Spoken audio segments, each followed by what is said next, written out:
Olá, irmãos amados, graça e paz a todos. Sejam muito bem-vindos a mais um vídeo do canal Uma Mente em Cristo. Eu sou a Kíssela e hoje, para honra e glória do nosso Pai, faremos a leitura do 243º dia, seguindo com o livro de Jó, capítulo 37, versículo 1 ao capítulo 39, versículo 30. 2 Coríntios, capítulo 4, versículo 13 ao capítulo 5, versículo 10. Salmos 44, versículos 9 ao 26 e Provérbios, capítulo 22, versículo 13. Amados, antes de iniciarmos a leitura, vamos agradecer ao nosso Pai e pedir a direção para o estudo? Pai amado, graças te damos por tudo. Te agradecemos pelo teu amor, pelo teu cuidado e te pedimos perdão por todos os nossos pecados, pois somos errantes e totalmente dependentes da tua misericórdia. Te pedimos que o Espírito Santo nos dê a direção nessa leitura para que nós tenhamos um entendimento da tua palavra de acordo com a tua vontade. Que assim seja em nome do Senhor Jesus Cristo. Amém. Livro de Jó, capítulo 37, versículo 1 ao capítulo 39, versículo 30. Diante disto, o meu coração treme e salta do seu lugar. Ouçam atentamente o trovão de Deus, o estrondo que sai da sua boca. Ele o solta por baixo de todos os céus, e o seu relâmpago chega até os confins da terra. Depois deste, ruge a sua voz, troveja com o estrondo da sua majestade, e ele já não retém o relâmpago quando se ouve a sua voz. Com a sua voz, Deus troveja maravilhosamente. Ele faz grandes coisas que nós não compreendemos. Porque ele diz à neve, caia sobre a terra, e à chuva, e ao aguaceiro, sejam fortes. Assim ele torna inativas as mãos de todos para que reconheçam as obras dele. Os animais entram nos seus esconderijos e ficam nas suas cavernas. De suas recâmaras sai a tempestade e os ventos fortes trazem o frio. Pelo sopro de Deus se dá a geada e uma grande extensão de água congela. Carrega de umidade as densas nuvens e do meio delas irradia o seu relâmpago. Então as nuvens, segundo o rumo que ele dá, se espalham para uma e outra direção, para fazerem tudo o que lhes ordena sobre a superfície da terra. E tudo isso ele faz vir para disciplina, se convém à terra, ou para exercer a sua misericórdia. Dê ouvidos a isto, Jó. Pare e pense nas maravilhas de Deus. Será que você sabe como Deus comanda as nuvens e como faz resplandecer o relâmpago da sua nuvem? Será que você sabe como algo sobre o equilíbrio das nuvens e sobre as maravilhas daquele que é perfeito em conhecimento? Você cujas roupas ficam aquecidas quando há forte calor por causa do vento sul? Será que você pode ajudar Deus a estender o firmamento que é sólido como espelho de metal fundido? Ensina-nos o que devemos dizer a Ele, porque nós, envoltos em trevas, não podemos expor a nossa causa diante dele. Será que alguém deveria contar a Deus que eu quero falar com Ele? Se alguém fizesse isso, seria devorado. Eis que ninguém pode olhar para o sol que brilha no céu, uma vez passado o vento que o deixa limpo. Do norte vem o áureo esplendor, pois Deus está cercado de tremenda majestade. Quanto ao Todo-Poderoso, não o podemos compreender. Ele é grande em poder, porém não perverte o juízo e a plenitude da justiça. Por isso as pessoas o temem. Ele não olha para os que se julgam sábios.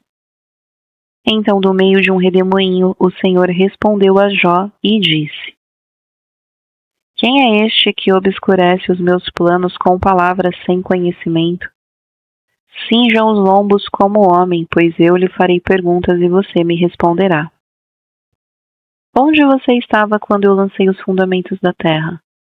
Responda se você tem entendimento. Quem determinou as medidas da terra, se é você que o sabe? Ou quem estendeu sobre ela uma linha de medir? Sobre o que estão firmadas as bases? Ou quem lhe assentou a pedra angular, quando as estrelas da alva juntas alegremente cantavam e todos os filhos de Deus gritavam de alegria? Ou quem encerrou o mar com portões, quando interrompeu quando irrompeu do ventre, quando eu lhe pus as nuvens por vestimentas e a escuridão por fraldas. Quando eu lhe tracei limites e lhe pus ferrolhos e portas e disse, aqui está, você pode chegar, mas depois desse ponto não passará. Aqui se quebrará o orgulho das suas ondas? Alguma vez na vida você deu ordens à madrugada ou mostrou ao amanhecer o seu lugar para que agarrasse a terra pelas extremidades e dela sacudisse os perversos? A terra se modela como o barro debaixo do sol e tudo se apresenta como um vestido.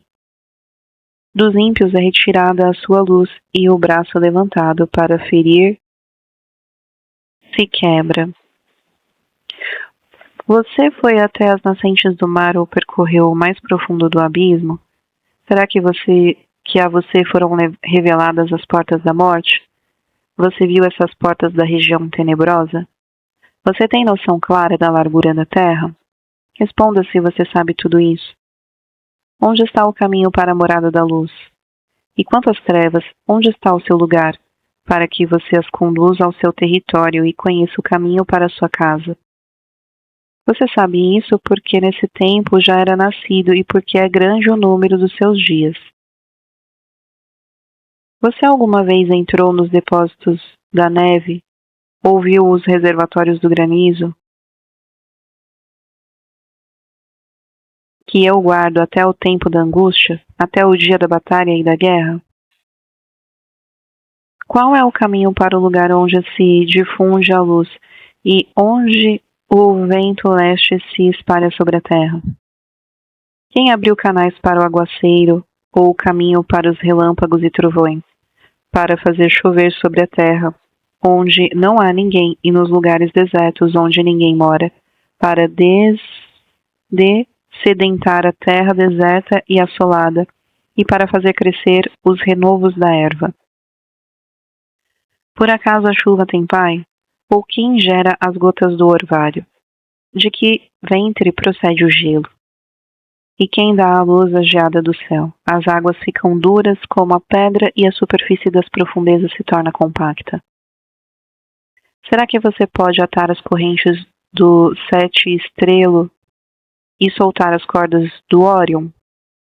Você pode fazer aparecer uma constelação ao seu tempo ou guiar a ursa maior com os seus filhos? Você conhece as leis que governam os céus e pode estabelecer a sua influência sobre a terra? Você é capaz de levantar a sua voz até as nuvens para que a abundância das águas cubra você? Você pode dar ordens aos relâmpagos para que saiam e lhe digam as suas ordens? Quem pôs sabedoria no coração ou entendimento à mente? Quem pode numerar com sabedoria as nuvens? Ou os cântaros dos céus?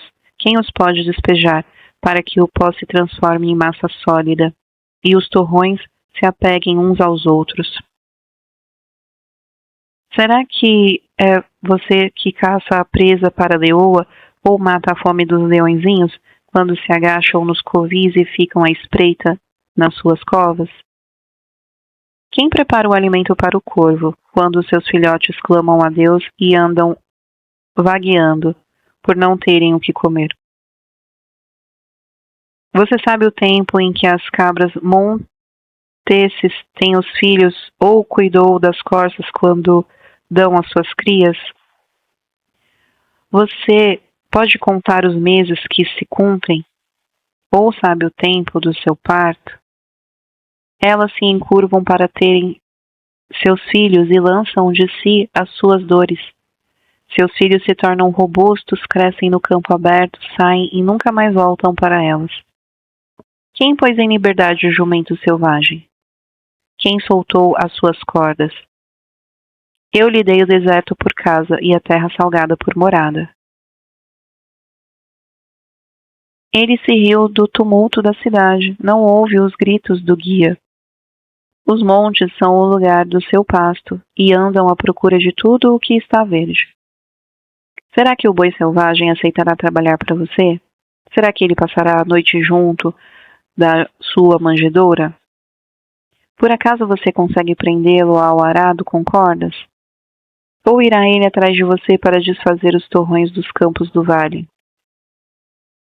Você vai confiar nele por causa da grande força que ele tem, ou deixará o seu trabalho por conta dele? Você acredita que ele trará para sua casa o que você semeou e o recolherá na sua eira? A avestruz bate alegre as asas como se tivesse asas e plumagem de cegonha.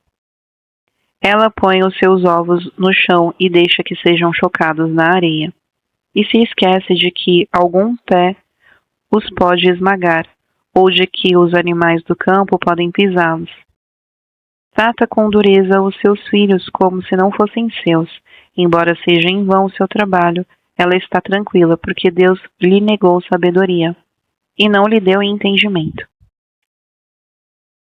Mas quando de um salto se levanta para correr, ri do cavalo e do cavaleiro. Por acaso foi você quem deu força ao cavalo ou revestiu o seu pescoço de crinas? É você quem o faz pular como um gafanhoto? Terrível é o fogoso respirar das suas ventas. Escarva no vale satisfeito com a sua força e sai ao encontro dos inimigos. Zomba do medo e não se espanta. Não recua por causa da espada. Sobre ele balança a aljava, cintila a lança e o dardo. Com ímpeto e fúria vai engolindo a distância e não se contém ao som do clarim. A cada toque do clarim ele diz, avante. Cheira de longe a batalha, o grito dos comandantes e o alarido de guerra. Será que é pela inteligência que você tem o falcão? Será que é pela inteligência que você tem que o falcão voa, estendendo as suas asas para o sul? Ou é por uma ordem sua que a águia sobe e faz o seu ninho lá no alto? Ela mora no penhasco onde faz a sua morada, no alto do penhasco, em um lugar seguro. Dali, descobre a presa, seus olhos a avistam de longe, seus filhotes chupam o sangue onde há mortos. Ali ela está. 2 Coríntios capítulo 4, versículo 13 ao capítulo 5, versículo 10. Tendo, porém, o mesmo espírito de fé, como está escrito, eu criei, por isso falei. Também nós cremos e por isso também falamos, sabendo que aquele que ressuscitou o Senhor Jesus também nos ressuscitará com Jesus e nos apresentará juntamente com vocês. Porque tudo isso é para o bem de vocês, para que a graça, multiplicando-se, torne abundante as ações de graças por meio de muitos, para a glória de Deus. Por isso, não desanimamos, pelo contrário, mesmo que o nosso ser exterior se desgaste, o nosso ser interior se renova dia a dia. Porque a nossa leve e momentânea tribulação produz para nós um eterno peso de glória, acima de toda comparação, na medida em que não olhamos para as coisas que se veem, mas para as que não se veem. Porque as coisas que se veem são temporais, mas as que não se veem são eternas. Pois sabemos que, se a nossa casa terrestre deste tabernáculo se desfizer, temos da parte de Deus um edifício, uma casa não feita por mãos humanas, eterna nos céus. E por isso nesse tabernáculo gememos, desejando muito ser revestidos da nossa habitação celestial, se de fato formos encontrados vestidos não nus. Pois nós, os que estamos nesse tabernáculo, gememos angustiados, não por querer ser despidos, mas revestidos para que o mortal seja absorvido pela vida. Ora, foi o próprio Deus quem nos preparou para isso, dando-nos o penhor do Espírito. Por isso, temos sempre confiança e sabemos que enquanto no corpo estamos ausentes do Senhor, porque andamos por fé e não pelo que vemos, sim, temos tal confiança e preferimos deixar o corpo e habitar com o Senhor. É por isso que também nos esforçamos para ser agradáveis a Ele, quer presentes, quer ausentes, porque é necessário que todos nós compareçamos diante do tribunal de Cristo, para que cada um receba segundo o bem ou o mal que tiver feito por meio do seu corpo. Livro de Salmos, capítulo 44, versículos 9 ao 26. Agora, porém, tu nos rejeitaste e nos expuseste à vergonha, e já não acompanhas os nossos exércitos. Tu nos fazes bater em retirada diante dos nossos inimigos, e os que nos odeiam nos tomam por seu despojo. Entregaste-nos como ovelhas para o matadouro e nos espalhaste entre as nações.